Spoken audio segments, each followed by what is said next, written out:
now. Do you think there's a bit of a paradox with sex in the sense that the more you think about it and worry about it, the harder it becomes? Yes, absolutely. So what do you do? Just not think about it and worry about it? It's just like... So it's quite interesting because there's also something else that happens when we get turned on, which is that we get this attentional focused narrowing. So one of the features of physiological arousal, so when blood flows around the body, particularly to the genitals, is that we know it kind of sharpens our attention. It makes us basically want to block out the rest of the world.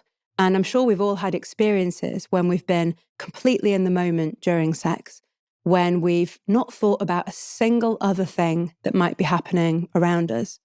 So that attentional narrowing is great, unless your attention has been hijacked by a worry, because then you get attentional narrowing on the worry.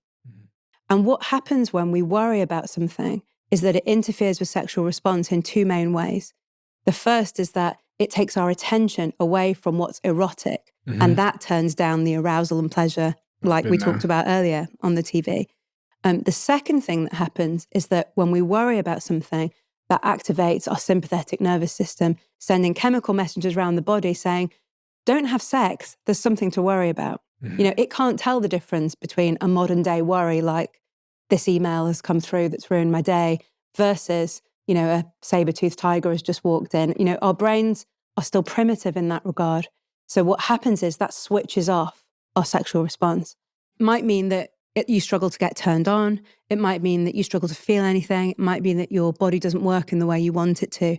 And then, of course, the next time you go into it, what are you thinking? You're thinking, what if it doesn't work?